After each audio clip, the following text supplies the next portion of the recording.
ಒಂದು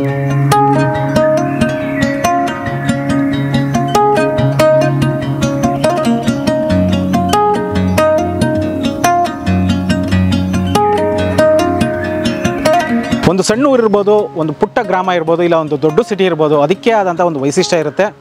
ಆದರೆ ನಾವು ಈಗ ಹೋಗ್ತಿರೋಂಥ ಊರು ಒಂದು ಪಕ್ಷಿಗಳಿಗೆ ಮರುಜನ್ಮನೆ ನೀಡುತ್ತೆ. ಅದೇ ನಮ್ಮ ಕೊಕ್ಕರೆಬೆಳ್ಳೂರು. ಈ ಕೊಕ್ಕರೆಬೆಳ್ಳೂರು ನಮ್ಮ ಬೆಂಗಳೂರಿಂದ ಜಸ್ಟ್ 80 ಕಿಲೋಮೀಟರ್ ದೂರದಲ್ಲಿದೆ. ಇಲ್ಲಿ ಸಾವಿರಾರು ಸಂಖ್ಯೆಯಲ್ಲಿ ಮೈಗ್ರೇಟ್ ಆಗಿ ತುಂಬ ಬರ್ಡ್ಸ್ಗಳು ಬೇರೆ ಬೇರೆ ಕಂಟ್ರೀಸಿಂದ ಎಲ್ಲ ಬರುತ್ತೆ. ನೀವೇನಾದ್ರು ಗೂಗಲ್ ಮ್ಯಾಪಲ್ಲಿ ಏನಾದ್ರು ಬೆಳ್ಳೂರು ಅಂತ ಸರ್ಚ್ ಮಾಡಿದ್ರೆ 2 ಡಿಸ್ಪ್ಲೇ ಆಗುತ್ತೆ. ಒಂದು ಕೊಕ್ಕರೆಬೆಳ್ಳೂರು, ಒಂದು ಬರೀ ಬೆಳ್ಳೂರು.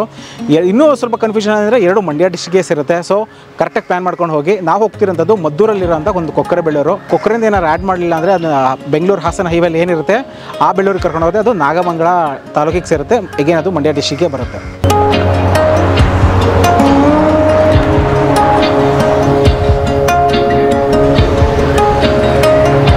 ಕೊಕ್ಕರೆಬೆಳ್ಳೂರನ್ನ ಇವಾಗ ಜಸ್ಟ್ ರೀಚ್ ಆಗಿದ್ದೀವಿ. ನಾವಿರೋಂಥದ್ದು ಪಕ್ಷಿ ಪಾಲನಾ ಕೇಂದ್ರ ಅಂತ. ಸೊ ಇಲ್ಲೆಲ್ಲ ಏನೇನು ಬರ್ಡ್ಸ್ಗೆ ಏಟಾಗಿರುತ್ತೆ ಅಂತದನ್ನೆಲ್ಲ ಇಲ್ಲಿ ರೆಸ್ಕ್ಯೂ ಮಾಡ್ತಾರೆ. ರೆಸ್ಕ್ಯೂ ಮಾಡಿರೋ ಬರ್ಡ್ಸ್ ಎಲ್ಲ ಇಟ್ಟಿದ್ದಾರೆ. ನೋಡೋಣ.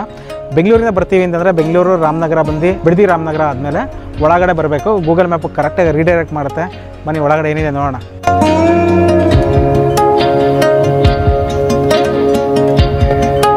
ನಮ್ಮೂರು ಕೊಕ್ಕರೆಬೆಳ್ಳೂರು. ಇದು ಮದ್ದೂರು ತಾಲೂಕಿಗೆ ಸೇರುತ್ತೆ, ಮಂಡ್ಯ ಜಿಲ್ಲೆ. ಇಲ್ಲಿ ಹೊರಗಡೆಯಿಂದ ಪಕ್ಷಿಗಳು ಬಂದು ಮತ್ತು ಮರಿಗಳನ್ನು ಮಾಡಲಿಕ್ಕೆ ಸೇರ್ತವೆ. ಮತ್ತು ನಮ್ಮ ಒಂದು ಗ್ರಾಮದಲ್ಲಿ 1994ನೇ ಇಸ್ವಿನಲ್ಲಿ ಮರಿಗಳು ಕೆಳಗಡೆ ಬಿದ್ದೋದರೆ ಅದನ್ನು ಸಂರಕ್ಷಣೆ ಮಾಡೋದಕ್ಕೆ ನಮಗೆ ಅರಿವು ಇರಲಿಲ್ಲ. ಅದಕ್ಕೆ ಮೈಸೂರು ಅಮೇಚರ್ ನ್ಯಾಚುರಲಿಸ್ಟ್ ಅಂತೇಳಿ ಮ್ಯಾನ್ ಸಂಸ್ಥೆ ಮನು ಅಂತೇಳಿ ನಮಗೆ ಅರಿವು ಮೂಡಿಸಿ ಅದನ್ನು ಸಂರಕ್ಷಣೆ ಮಾಡಲಿಕ್ಕೆ ನಮಗೆಲ್ಲರೂ ಕೂಡ ತಿಳುವಳಿಕೆ ಮಾಡಿಕೊಟ್ಟಿದ್ದರು. ಇದು ಸುಮಾರು ಒಂದು 450 ಮನೆಗಳು ಸೇರ್ತವೆ ಮತ್ತು 2000 ಜನಸಂಖ್ಯೆ ಹೊಂದಿರುತ್ತೆ ಈ ಗ್ರಾಮ. ಮತ್ತು ಇದು ಕೃಷಿ ಚಟುವಟಿಕೆಗೆ ವಿಳ್ಯದೆಲೆ, ರೇಷ್ಮೆ ಮತ್ತು ಎಳ್ನೀರು ಇದಕ್ಕೆ ಯೋಗ್ಯವಾಗಿರುತ್ತೆ.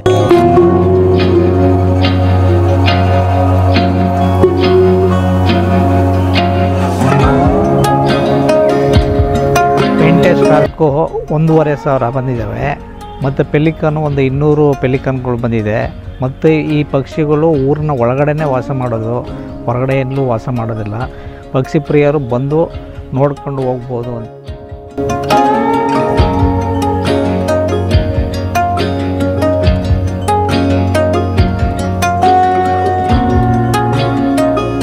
ನಾವು ಬರ್ಡ್ ಸೆಂಟರ್ ಹತ್ರ ಬಂದಿದ್ದೀವಿ. ಎಲ್ಲ ಕೇಜಲ್ಲಿ ಎಲ್ಲ ಇದನ್ನ ಕಾಪಾಡ್ತಿದ್ದಾರೆ. ಒಟ್ಟು ಒಂದು 8 ಪೆಲಿಕನ್ಸ್ ಇದೆ, ಒಂದು 7-8 ಸ್ಟಾಕ್ಸ್ ಎಲ್ಲ ಇದೆ.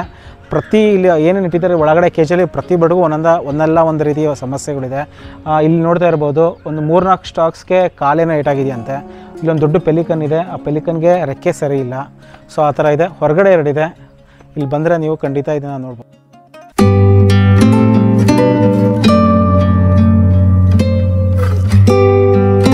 ಈ ಬರ್ಡ್ಸ್ ಎಲ್ಲ ಇಲ್ಲಿ ನೋಡಿದ್ರೆ ತುಂಬ ಟ್ರೀಟ್ಮೆಂಟಲ್ಲಿದೆ. ಒಂದಲ್ಲ ಒಂದಕ್ಕೆ ಇದನ್ನೆಲ್ಲ ನೋಡ್ಕೊತಾ ಇದ್ದಾರೆ ಕೇರ್ ಸೆಂಟ್ರಲ್ಲಿ. ಪ್ರತಿಯೊಂದು ಹಕ್ಕಿನೂ ಇಲ್ಲಿ ಒಂದು ICU ಇದೆ ಅಂತಲೇ ಹೇಳ್ಬೋದು. ಯಾಕಂದರೆ ತುಂಬ ಕೇರ್ ಮಾಡಿ ನೋಡ್ತಾ ಇದ್ದಾರೆ ಈ ಹಕ್ಕಿಗಳನ್ನೆಲ್ಲ.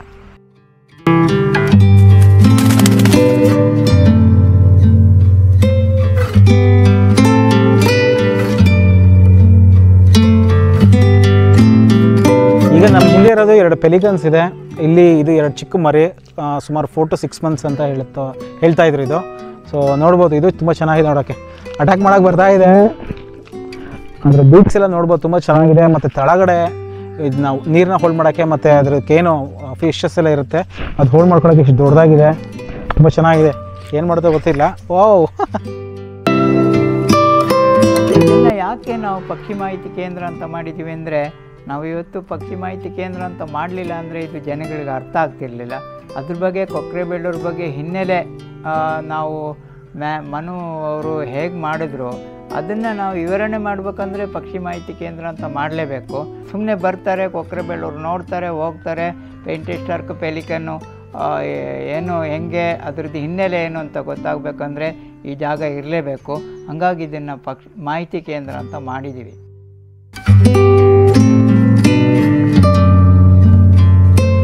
ನಾವೀಗ ಜಸ್ಟ್ ಆ ಬರ್ಡ್ ಕೇರ್ ಸೆಂಟರಿಂದ ಈ ಕಡೆಗೆ ಬಂದ್ವಿ. ಇದು ಊರೊಳಗಡೆನೆ ಇಲ್ಲಿ ಈ ಥರ ಮರ ರೋಡ್ ಸೈಡಲ್ಲೇ ಇರುತ್ತೆ ಮರ. ಇದ್ರ ಮೇಲೆ ಬಂದು ಕುತ್ಕೊಳ್ಳುತ್ತೆ. ನೋಡೋಕೆ ತುಂಬ ಚೆನ್ನಾಗಿರುತ್ತೆ. ಇಲ್ಲಿರೋ ಮನೆಯವರಲ್ಲಿ ಅಕ್ಕಪಕ್ಕದವ್ರು ದಿನ ನೋಡ್ಬೋದು, ಒಂಥರ ಅಟ್ಯಾಚ್ಮೆಂಟೇ ಬೆಳೆದಿರುತ್ತೆ ಈ ಹಕ್ಕಿಗಳದ್ದು. ಆ್ಯಂಡ್ ನಾವು ಪ್ರೀವಿಯಸ್ ರಂಗನತಿಟ್ಟೆಗೆ ಹೋಗಿದ್ವಿ, ಅಲ್ಲಿ ಏನಾಗ್ತಿತ್ತು ಒಂದು ಐಲ್ಯಾಂಡ್ ಮಧ್ಯೆ, ಅದಕ್ಕೆ ಅಂತಲೇ ಪರ್ಟಿಕ್ಯುಲರಾಗಿ ಐಲ್ಯಾಂಡ್ ಅಂತ ಇತ್ತು, ಅಲ್ಲಿ ಬಂದು ಕೂತ್ಕೊಳ್ಳೋದು. ಬಟ್ ಈ ಊರಲ್ಲಿ ಎಲ್ಲಿ ಅಂದರೆ ಈ ಥರ ದೊಡ್ಡ ದೊಡ್ಡ ಮರಗಳಲ್ಲಿ ರೋಡ್ ಸೈಡಲ್ಲೇ ಕಾಣಿಸುತ್ತೆ.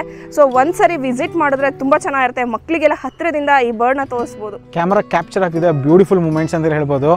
ಈ ಕಡೆ ಸ್ಟಾಕ್ಸು ಅದು ಏನೋ ತೊಗೊಂಬಂದು ಅದಕ್ಕೆ ಮರಿಗೇನೋ ಫೀಡ್ ಮಾಡ್ತಿರೋ ಥರ ಅನಿಸ್ತಾ ಇದೆ ಇಲ್ಲಿ ನೋಡಿದ್ರೆ. Beautiful, amazing. ಇಷ್ಟು ಹತ್ರದಿಂದ ನೋಡ್ತೀವಿ ಅಂತ ಅಂದ್ಕೊಂಡಿರಲಿಲ್ಲ. ಮ್ಯಾಟ್ರ್ ಆಫ್ ಲೈಕ್ 15 ಅಡಿ 20 ಅಡಿಗೆಲ್ಲ ನಿಮಗೆ ಕಾಣಿಸುತ್ತೆ ಹಕ್ಕಿಗಳು ಬಂದರೆ. ಆಮೇಲೆ ಯಾವಾಗಲೂ ಬರ್ತೀನಿಂದ ಆಗಲ್ಲ, ಇದು ಸೀಸನಲ್ಲಿದು. ನವೆಂಬರಿಂದ ಶುರುವಾಗಿ ಅಪ್ ಟು ಮಾರ್ಚ್ವರೆಗೂ ಇರುತ್ತೆ. ಮಾರ್ಚಲ್ಲಿ ಆದಮೇಲೆ ಮರಿನೆಲ್ಲ ಕರ್ಕೊಂಡು ಬೇರೆ ಕಡೆ ಹೋಗುತ್ತೆ ಅಂತ ಗೊತ್ತಾಯಿತು. ಸೊ ಇದನ್ನ ನೀವು ಪ್ಲ್ಯಾನ್ ಮಾಡೋಂಗಿದ್ರೆ ವಿದಿನ್ ಮಾರ್ಚ್ ಒಳಗಡೆ ಬನ್ನಿ. ಮಾರ್ಚ್ ಎಂಡ್ ಇಲ್ಲ ಏಪ್ರಿಲ್ ಫಸ್ಟ್ ವೀಕ್ ಇಲ್ಲ ಸೆಕೆಂಡ್ ವೀಕ್ ಒಳಗಡೆ ಬಂದರು ಓಕೆ. ಮೇನಲ್ಲಿ ಹಾಗೂ ಮೇ ಆದಮೇಲೆ ಖಂಡಿತ ಇರಲ್ಲ ಅಂತ ನಾನು ಅಂದ್ಕೊಂಡಿದ್ದೀನಿ. So I think right time ನೀವು ಬಂದರೆ.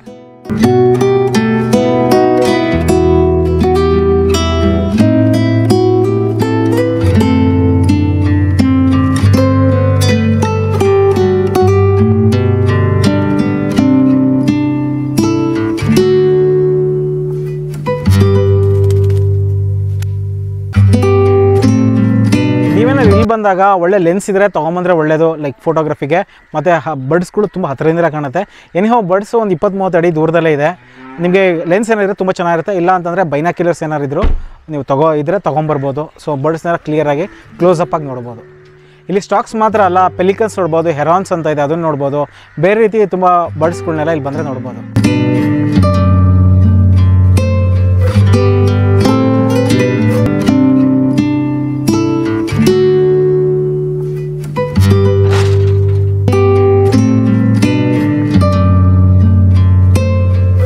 ಈ ಜಾಗಕ್ಕೆ ಬರಬೇಕು ಅಂದರೆ ಬೆಸ್ಟ್ ಟೈಮ್ ಅಂತಂದರೆ ನವಂಬರ್ ಟು ಮೇ ಆದಮೇಲೆ ಎಲ್ಲ ಹೊಟ್ಟೋಗ್ಬಿಡುತ್ತೆ ಹಕ್ಕಿಗಳು. ಆ್ಯಂಡ್ ನೆಕ್ಸ್ಟ್ ಇಯರ್ ನವಂಬರ್ಗೆ ಮತ್ತೆ ಬರೋದು. ಸೊ ಈ ಬಿಟ್ವೀನ್ ಮಂತ್ಸಲ್ಲಿ ಬಂದರೆ ನಿಮಗೆ ಒಳ್ಳೆ ಸೈಟಿಂಗ್ಸ್ ಆಗುತ್ತೆ ಈ ಬರ್ಡ್ಸಿಂದು. ಆ್ಯಂಡ್ ಇದು ಸಂಜೆ ಹೊತ್ತು ಅಥವಾ ಬೆಳಗ್ಗೆ ಹೊತ್ತು ಬನ್ನಿ, ಚೆನ್ನಾಗಿರುತ್ತೆ. ತುಂಬ ಬಿಸಿಲಂದರೆ ಕಷ್ಟ ಆಗುತ್ತೆ ನೋಡೋದಕ್ಕೆ ಕೂಡ. ಈಗ ನಾವು ಈವ್ನಿಂಗ್ ಬಂದಿದ್ದೀವಿ, ಸಂಜೆ ತುಂಬ ಚೆನ್ನಾಗಿ ಕಾಣಿಸ್ತದೆ. ಈ ಕಡೆ ಸನ್ಸೆಟ್ ಕೂಡ ಆಗ್ತಾಯಿದೆ. ಆ್ಯಂಡ್ ನಾವು ಪ್ರೀವಿಯಸ್ ರಂಗನತಿಟ್ಟೆಗೆ ಹೋಗಿದ್ವಿ ಅಂತ ಹೇಳಿದ್ವಿ ನಿಮಗೆ.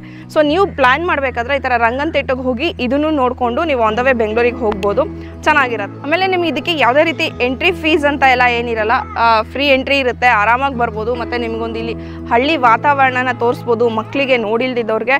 ಸೊ ಚೆನ್ನಾಗಿರುತ್ತೆ, ಒಂದ್ಸರಿ ವಿಸಿಟ್ ಮಾಡಿ ಹೋಗಿ.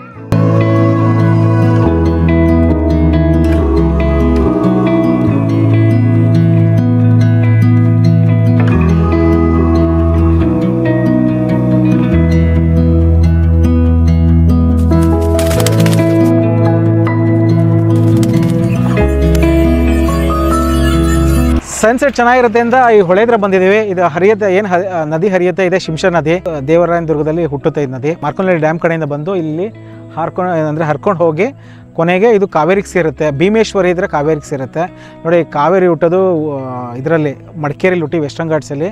ಅದು ಕಾನ್ಫ್ಲುಯೆನ್ಸ್ ಆಗುತ್ತೆ. ಅಲ್ಲಿಂದ ಮುಂದ್ಗಡೆ ಹೋಗಿ ನಮ್ಮ ಅರ್ಕಾವತಿ ಏನು ನಂದಿ ಹಿಲ್ಸಲ್ಲಿ ಹುಟ್ಟುತ್ತೆ ಅರ್ಕಾವತಿ, ಇದೆಲ್ಲ ಕಾನ್ಫ್ಲುಯೆನ್ಸ್ ಆಗಿ ಮತ್ತೆ ಇನ್ನೊಂದ್ಸಲ ಅದು ಮೆಟ್ಟೂರು ಡ್ಯಾಮು ಮತ್ತು ಅಲ್ಲಿಂದ ತಮಿಳ್ನಾಡಿಗೆ ಹೋಗಿ ಮತ್ತು ಕೊನೆಗೆ ಬೇ ಆಫ್ ಬೆಂಗಾಲ್ ಸೇರುತ್ತೆ.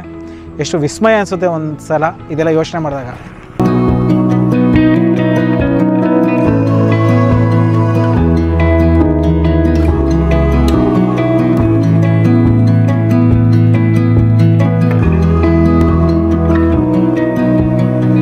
ನಾವು ರೀಸೆಂಟಾಗಿ ರಂಗನತಿಟ್ಟೆಗೆ ಹೋಗಿದ್ವಿ. ಅಲ್ಲಿ ಪೆಲಿಕನ್ಸು, ಪೈಂಟೆಡ್ ಸ್ಟಾಕ್ಸು ಮತ್ತು ಬೇರೆ ಬೇರೆ ಥರದ ಬರ್ಡ್ಸ್ ಎಲ್ಲ ಆಯಿತು. ಮಾರ್ಶ್ ಕ್ರೊಕೊಡೈಲ್ಸು, ಫ್ರೂಟ್ ಬ್ಯಾಟ್ಸು ಅದು ನೋಡ್ಬೋದು. ಮತ್ತು ಕಂಪ್ಲೀಟ್ ವಿಡಿಯೋ ನೋಡಬೇಕು ಅಂದರೆ ಡಿಸ್ಕ್ರಿಪ್ಷನಲ್ಲಿ ಇರುತ್ತೆ ಮತ್ತು ಎಂಡ್ ಸ್ಕ್ರೀನಲ್ಲಿ ಇರುತ್ತೆ, ಅದನ್ನು ನೀವು ಚೆಕ್ ಮಾಡ್ಬೋದು. ನಾವು ಮತ್ತೆ ಹೊಸ ವಿಡಿಯೋದಲ್ಲಿ ಸಿಗ್ತೀವಿ. C you, bye bye.